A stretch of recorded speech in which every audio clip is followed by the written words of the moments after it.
Assalamu alaikum dear students. How are you? I hope you all are fine.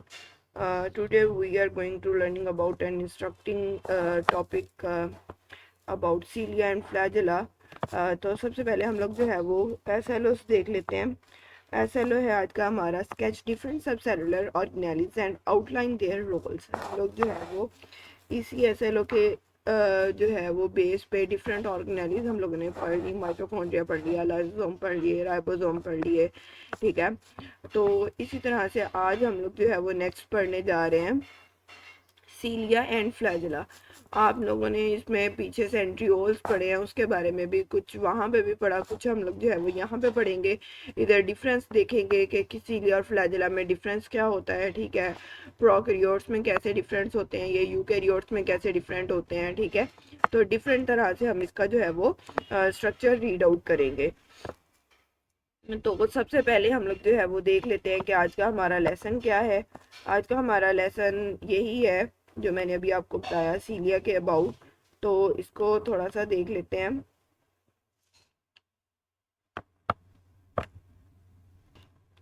Ji, cilia and flagella. Some cilia have thin tail-like projections called cilia.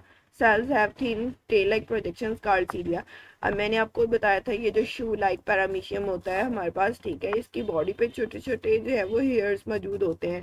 इनको हम लोग क्या कहते हैं, ये क्या है, इसके पास सीलिया है ये. ठीक है, और सीलियम सिंगुलर में इसको कॉल करते हैं, flagella singular flagellum. Cilia short in length, मैंने अभी आपको बताया जो सीलिया होते हैं जो छोटे होते हैं and usually numerous in numbers और बहुत ज़्यादा होते हैं. While flagella are longer but less in number. जिस तरह से आपको यूग्लिना में नज़र आ रहा है यहाँ पे फ्लैजेला मौजूद है. ठीक है, तो ये हमारे पास क्या होता है, ये लॉन्गर इन लेंथ होता है. थ्रेड लाइक स्ट्रक्चर्स हैं दोनों ही. ठीक है, तो वो कहता है जो यूकैरियोटिक हमारे पास सीलिया एंड फ्लैजेला होता है consist of 9 pairs of microtubules which surround the single central pair of the microtubules. ठीक है, सेंट्रल में जो है वो माइक्रोट्यूब्यूल्स मौजूद होती हैं और आसपास भी जो है उसके सारे माइक्रोट्यूब्यूल्स मौजूद होती हैं. पीछे तो हमने जस्ट यही पढ़ा था ना कि उनमें जिस तरह से माइक्रोट्यूब्यूल्स हैं वो ये चीज़ें बनाती हैं.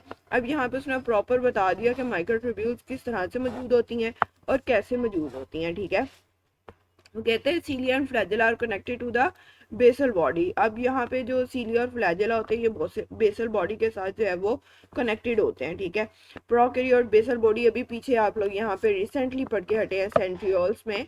ठीक है, यहाँ पे. ठीक है, the cells which have cilia और flagella contain centrioles near cell membrane. These centrioles are called the basal bodies. उन centrioles को हम लोग क्या कह देते हैं, फिर basal bodies कह देते हैं. और लास्ट टाइम भी हमने यही पढ़ी थी कि एक्चुअली ये जो basal bodies हैं यही सीलिया और फ्लैजेला की फॉर्मेशन की रिस्पॉन्सिबल होती हैं. ठीक है, तो इस तरह से हमें पता चल गया जो बेसल बॉडीज हैं वो क्या हैं. हमारे पास वो सेंट्रियोल्स हैं जो कि उधर मौजूद होती हैं और वो वहाँ से किस चीज़ की जो है वो कह लें कि बनावट होती है सीलिया और फ्लैजेला की. अब वो कहते हैं, ये तो उसने बात कर दी हमारे पास जो यूकैरियोटिक में सीलिया और फ्लैजेला मौजूद होते हैं. अब वो बात कर रहा है प्रोकैरियोट्स की. वो कहते हैं prokaryotic cells have flagella but there structure is completely different. Like मैंने आपको बताया था कि हम बैक्टीरिया में भी जो है वो फ्लैजेला बनाते हैं. ठीक है, अब वो कहते हैं कि prokaryotic cells flagella are made of protein called flagellin. The function of cilia and flagella is movement. मैंने आपको स्टार्ट ऑफ द डे से जब हम लोग बात कर रहे थे, ठीक है, मैं कुछ इस तरह से जो है वो स्ट्रक्चर ड्रॉ करती थी बैक्टीरिया का और उसके साथ यूं जो है वो फ्लैजेला साथ में ड्रॉ करती थी. ठीक है, तो यहाँ पे हमारे पास ये जो बैक्टीरियल स्ट्रक्चर है, ये जो बैक्टीरियल स्ट्रक्चर है, ठीक है, इसमें ये जो फ्लैजेला मौजूद है वो कहते हैं कि इसका स्ट्रक्चर टोटली डिफरेंट है यूकैरियोटिक वन से. ठीक है, क्यों, इसके अंदर फ्लैजेलिन मौजूद है. ठीक है, और दूसरा, अब सब जितने भी हम इसके अंदर सीलिया मौजूद है, इसके अंदर फ्लैजेला मौजूद है, ये प्रोकैरियोट सेल में फ्लैजेला मौजूद है, सबका फंक्शन एक ही है, मूवमेंट. ठीक है, जो मोटिलिटी जो है इसका फंक्शन है. उसके बाद वो कहता है हमारे पास नीचे देखिएगा एक टेबल मौजूद है आप लोग, comparison between plant and animal cell. अब यहाँ पे प्लांट और एनिमल सेल के दरमियान कंपैरिजन दिखाया गया है। उससे पहले मैं आप लोगों को एक डायग्राम दिखाती हूँ। ये देखें, कल आप लोगों ने जो है वो माइटोटिक स्पिंडल्स के बारे में पढ़ा था कि जब सेल जो है वो डिवाइड होते हैं तो किस तरह से जो है वो डिवाइड होते हैं, और उसमें क्रोमोसोम्स हैं वो जब सेपरेट अपार्ट होना शुरू हो जाते हैं, ऑपोजिट पोल की तरफ मूव करते हैं, तो कैसे मूव करते हैं। ये हमारे पास सेंट्रियोल्स है, ये इसी तरह से हमारे पास 90 डिग्री के एंगल पे मौजूद होती हैं यहाँ पे, ठीक है। ये पहले अपनी जो है वो कॉपी प्रिपेयर करती हैं, कॉपी प्रिपेयर करके दूसरे पोल की तरफ मूव कर जाती हैं। एक पोल पे एक कॉपी रह जाती है, दूसरे पे दूसरी मूव कर जाती है, और इससे जो फाइबर्स निकलते हैं ये हमारे पास माइटोटिक स्पिंडल थे, ठीक है। और यही भी क्रोमोसोम्स को क्या करने में सेपरेट करते हैं, उनको सेपरेट करने में जो है वो हेल्प करते हैं, ठीक है। तो ये था यहाँ पे थोड़ा सा मैंने आपको दिखाना। उसके बाद हम आ जाते हैं अब कंपैरिजन पे। कंपैरिजन में सबसे पहले यही है कि जो साइटोप्लाज्म है वो जेली लाइक होता है, ठीक है, विद और ऑर्गेनेलिस इन इट। अब यहाँ पे ये होता कहाँ पे है, between plasma membrane and the nuclear envelope. जितनी स्पेस होती है, ठीक है, उसके दरमियान सारे का सारा साइटोप्लाज्म मौजूद होता है। Provide the site to cell organelles sites of metabolic reaction. उनको एक तो जो है वो अपने अंदर मौजूद रखता है, दूसरा जो है वो उनको एक वो कह रहे कि जगह प्रोवाइड करता है ऑर्गेनेलिस को, जो सेल के सब यूनिट्स होते हैं, ठीक है। दूसरा यहाँ पे कुछ मेटाबॉलिक रिएक्शंस भी होते हैं, ठीक है। अब ये मैंने क्लास में आपसे पूछना है कि यहाँ पे कौन सा मेटाबॉलिक रिएक्शन होता है, ठीक है। ये मैंने बहुत इन डिटेल उस दिन आप लोगों को समझाया था। उसके बाद वो कहते हैं cell membrane, a partially permeable membrane that forms a boundary around the cytoplasm, around cytoplasm. और हमारे पास क्या होता है, ये मौजूद कहाँ होती है सेल मेम्ब्रेन, ठीक है। अगर मैं यहाँ पे ड्रॉ करूँ तो इस तरह से मेरे पास ये एक जो है वो एनिमल सेल है, ये हमारी पास क्या है, सारी सेल मेम्ब्रेन है, ठीक है। अगर मैं यहाँ पे प्लांट सेल ड्रा करती हूँ तो सबसे पहले इसमें सेल वॉल आ जाती है, उसके बाद हमारे पास आती है सेल मेम्ब्रेन, ठीक है। देन बड़ा सारा इसमें हमारे पास क्या आ जाता है, वैक्यूल आता है। वैक्यूल के बाद हमारे पास सेंट्रल वैक्यूल, और साइड पे हमारे पास क्या मौजूद होता है, न्यूक्लियस मौजूद होता है। स्फेरिकल और ओवल ऑर्गेनेली कंटेनिंग डीएनए। अब यहाँ पे ये एनिमल सेल में ये कह लें कि ये एक स्फेरिकल सी ऑर्गेनेली मौजूद है जिसको हम लोग न्यूक्लियस कहते हैं, और इसमें डीएनए मौजूद होता है, ठीक है। In the centre in animal cell और on a side in the plant cells. ये सेंटर एनिमल सेल में मौजूद है सेंट्रल, और प्लांट सेल में जो है ये साइड पे चला जाता है। और दोनों में ही क्या फंक्शन परफॉर्म कर रहा होता है, control cell division, control cell activities, ठीक है। उसके बाद हम लोग इसके थोड़े से और कंपैरिजन है वो देख लेते हैं।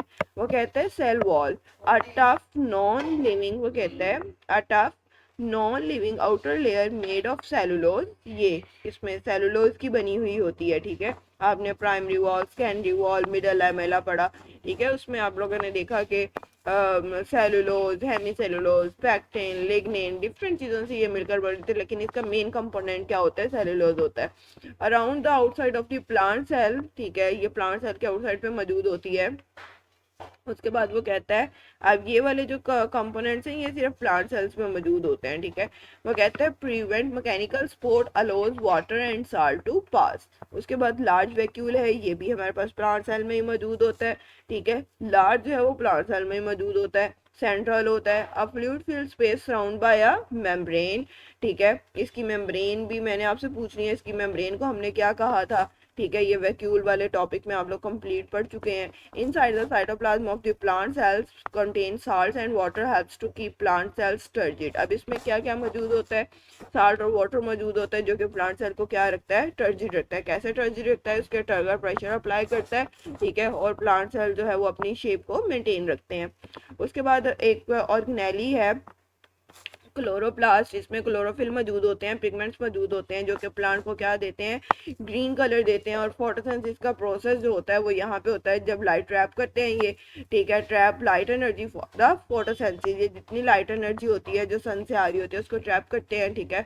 और यहाँ पे फिर फोटोसिंथेसिस का प्रोसेस कंडक्ट होता है inside the cytoplasm of the some plant cells. यहाँ तक जो है वो आप लोगों ने लर्न करना है।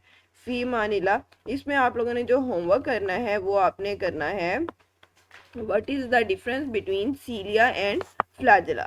सीलिया और फ्लैजिला के दरमियान क्या डिफरेंस है। ठीक है, अभी मैंने आपको बताया कि जो सीलिया होते हैं वो शॉर्ट होते हैं और बहुत ज़्यादा होते हैं। फ्लैजिला जो होते हैं वो हमारे पास क्या होता है, लॉन्ग थ्रेड लाइक स्ट्रक्चर होता है, और क्या होता है वो हमारे पास लेस इन नंबर होते हैं। ठीक है, इसी तरह से आपने प्रोकैरियोट्स और यूकैरियोट्स का इसमें जो है वो थोड़ा सा बता सकते हैं कि प्रोकैरियोट्स में जो फ्लैजिला होता है वो किससे मिलकर बना हुआ होता है, फ्लैजिलिन से।